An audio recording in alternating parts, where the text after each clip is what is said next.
pakiramdam mo talaga na si Elmo ay lumipat? I'm happy for him kasi, naman, kasi alam ko na how much he's wanted to work and masaya ako kasi nakikita kong gano'n siya ka-excited para sa mga bago niyang ginagawa. Siyempre, nandito lang naman ako para sa Hindi ka nalungkot. Siyempre, for the love team nyo.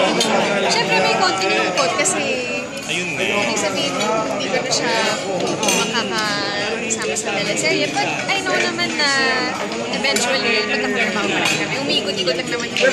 Bakit mabiwag yung love team nyo? Ha? Bakit Lumipat na nga si Elmo. Ganun ba yun? Yun yun. Pero, hindi ba siya naghinayang si Elmo sa love team nyo rin? Kung ikaw kahit pa nalungkot, sabay siya nang hinayang? At girlfriend ka pa niya in real life, kumbaga, na iniwan niya. Siguro that's what makes it easier kasi girlfriend naman niya ako. So kahit na hindi kami magkasama sa trabaho, magkikita Alam mo, mag-break na kayo. Grabe!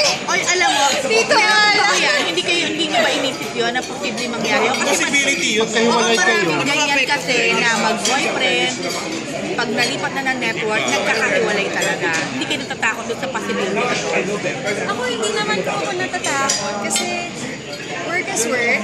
Kung ano yung... Grabe! Tinatawag talaga hindi kami nagdenega, di ba no? Pero hindi naman kasi... Hindi naman kami together dahil lang magkatrabaho kami. Kung gano'n, hindi sana kami na nagsimula kami ang kita. Pero hindi naman eh. So, Ano ang sulat na binibigyan niya sa isa't isa? Dahil siyempre ngayon, ABS na siya. Kaparehas siya kay Janela. At sa ibang mga female, din ba? bakit? Anong assurance ang binibigyan niyo sa isa't isa na hindi tayo magkakatem? Natatakot tuloy si Janine ngayon. Hindi. Alam mo na yun. Sandali, ano ka ba? Secure ka kay Mo. Alam mo, hindi siya magkawalok sa ibang girl. Ikaw lang sa kanya. Ang gulan tayo. Ako muna yan Ako ka. Hindi, I'm not worried right now kasi alam ko naman na ang priority talaga niya ngayon ay yung career niya. Tsaka masaya lang talaga ako kasi para sa kanya na marami siyang dapat opportunities ngayon at excited siya para sa trabaho, ganado siya sa lahat ng ginagawa niya. And I think he'll be really successful. Pero ikaw, ayun nga, kayong dalawa, wala kayong assurance na binibigay na, anong assurance na meron na ang hawak ng dalawa? Well, siguro nasabi na yun, nakilala ko siya at kilala niya ako. At saka, Mahal niyo isa't isa. Sabihin niyo, mahirap yung galing sa akin. oo, na Sige, din. wala naman akong nararamdaman right now. Right now. Don't feel any pressure right now. Antayin mo pagka nag-start na yung promo. Antay na yung promo! Later on, halos hindi na kayo makikita niya. In. Kasi maghiwalay mo.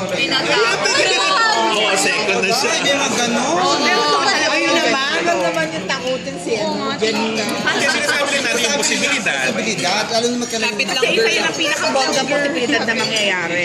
ang promo. Ay, syempre, hindi mo naman... Promo lang daw yun. Lalaki lang yun. Kahit ka sabihin mo kaganda mo yan, hindi ko masabi. Pwede kayo Bakit iugot ka? Ano ba nangyari sa'yo? Ganun talaga dyan yung promise. Oo, ganun talaga. Sinasabi namin ang scenario. Hindi kami nagnenegla.